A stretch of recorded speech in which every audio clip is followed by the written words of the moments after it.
ओम नमो भगवते वासुदेवाय नमः। दोस्तों, अब आगे का अध्याय 18 के साथ यहाँ पे मैं प्रस्तुत करने जा रही हूँ।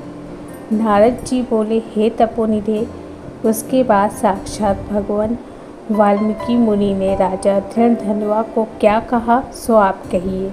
श्री नारायण बोले, वह राजर्षि धृणधनुआ अपने पूर्व जन्म का वृतांत सुन के आश्चर्य करता हुआ मुनि श्रेष्ठ वाल्मीकि मुनि से पूछता है।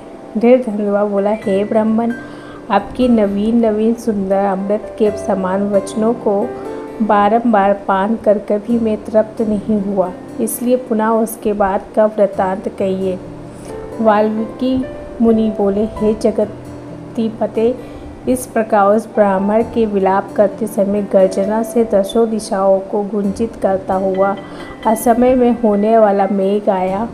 अब पर्वतों को कँपाने के समान तीक्ष्ण स्पर्शों वाला वायु बहने लगा और बिजली अत्यंत चमकती हुई अपनी आवाज़ से 10 दिशाओं को पूर्ण करती हुई इस तरह 1 मास तक वृष्टि हुई, जिस जल से पृथ्वी भर गई।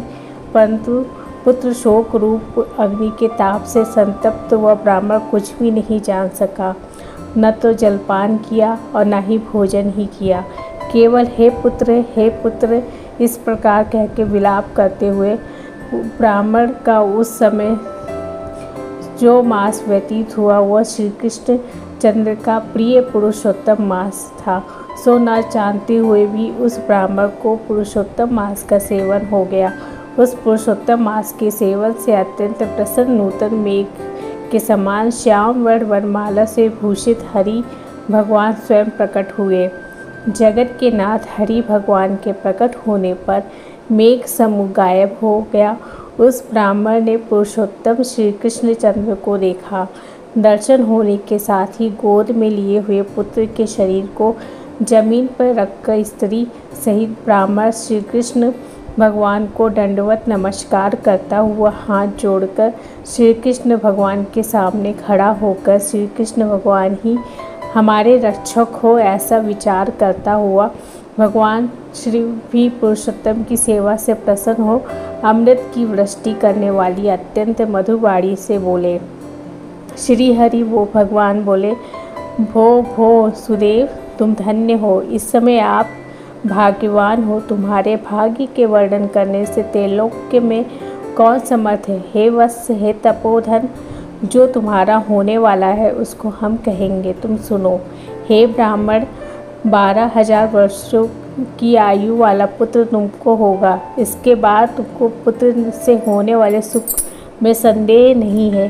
हे द्विजात्म, प्रसन्न मन से मैंने यह पुत्र तुमको दिया है। हमारे प्रसाद से होने वाले तुम्हारे पुत्र सुख को देख के हे द्विजोत्तम, देवता, गंधर्व और मनुष्य लोग पुत्र सुख की इच्छा करने वाले होंगे। इस विषय में तुम्हारे प्राचीन इतिहास में कहूँगा, जिस इतिहास को पहले मार्कंडेय ऋषि मुनि ने राजा रघु से कहा था। प्रथम कोई श्रेष्ठ मन वाले धनु नामक मुनीश्वर लोगों को पुत्र रूप मानसिक चिंता से जले हुए देख के दुखित हुए और अमर पुत्र की इच्छा करके दारुण तप करने लगे। 1000 वर्ष बीत जाने पर धनु मुनि से देवता लोग बोले, हे मुनीश्वर, तुम्हारे कठिन तप से हम सब प्रसन्न हैं, इसलिए अपने मन के अनुसार श्रेष्ठ वर को मांगो।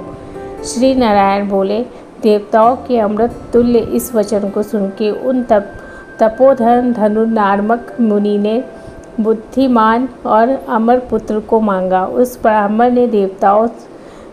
ब्राह्मण से देवताओं ने कहा कि पृथ्वी में ऐसा पुत्र नहीं। तब धनु मुनि ने देवताओं से कहा, अच्छा, ऐसा पुत्र दो जिसकी आयु की मर्यादा बंधी हो। देवताओं ने कहा, कैसी मर्यादा चाहिए, कहो। इस पर उस मुनि ने भी कहा कि यह महान पर्वत जब तक रहे तब तक उसकी आयु होवे, ऐसा ही हो। इस प्रकार कह के इंद्रादि देवता स्वर्ग को चले गए। धनु शर्मा ने थोड़ी समय में वैसा ही पुत्र को प्राप्त किया। उस मुनि का पुत्र आकाश में चंद्र के समान बढ़ने लगा। 16वें वर्ष के होने पर मुनीश्वर ने पुत्र से कहा, हे वत्स, ये मुनि लोग कभी भी अपमान करने योग्य नहीं है। इस प्रकार शिक्षा देने पर भी उस पुत्र ने मुनियों का अनादर किया। आयु की मर्यादा के बल से उन्मत्त उसने ब्राह्मणों का अपमान किया। किसी समय परम क्रोधित महिष नामक मुनि ने विधि से शुभ फल देने वाले शालग्राम शिला का पूजन किया। उसी समय उस बालक ने वहाँ के शालग्राम की शिला को जल्दी से लेकर अपनी चंचलता के कारण हंसता हुआ पूर्ण जल वाले कूप में छोड़ दिया।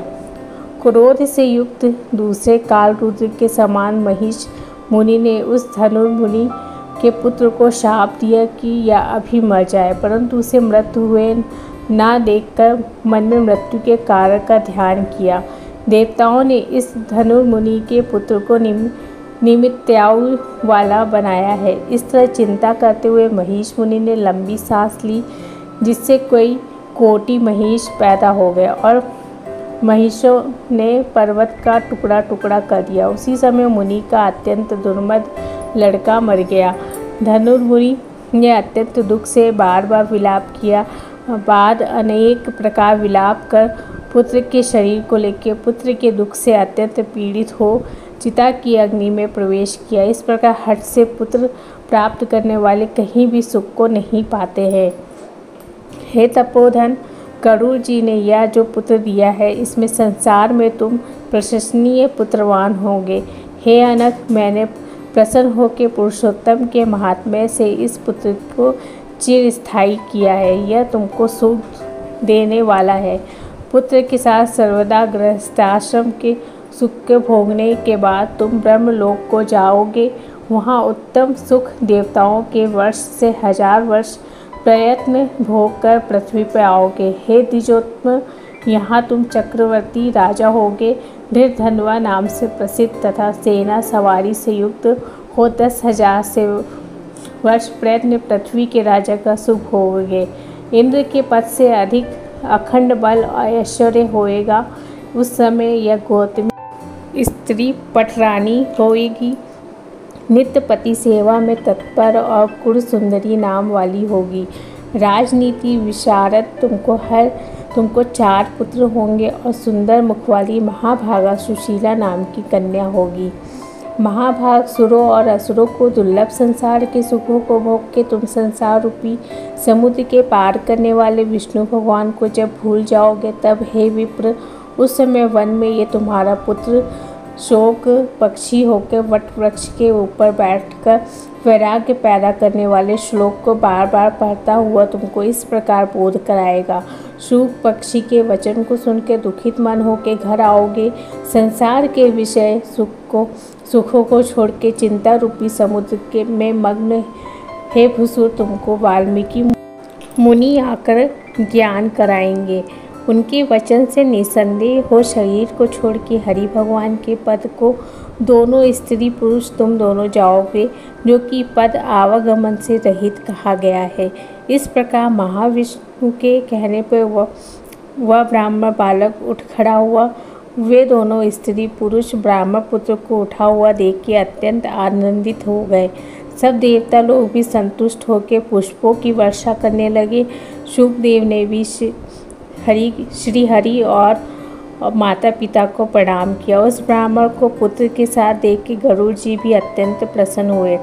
उस समय चकित होकर ब्राह्मण ने श्री हरि भगवान को नमस्कार किया और हाथ जोड़ के हृदय में होने वाले संदेह को दूर करने के लिए हर्ष के कारण गदगद वचन से जगदीश्वर से बोला, हे हरे, मैंने 4000 वर्ष प्रयत्न लगातार अत्यंत दुष्कर तप किया।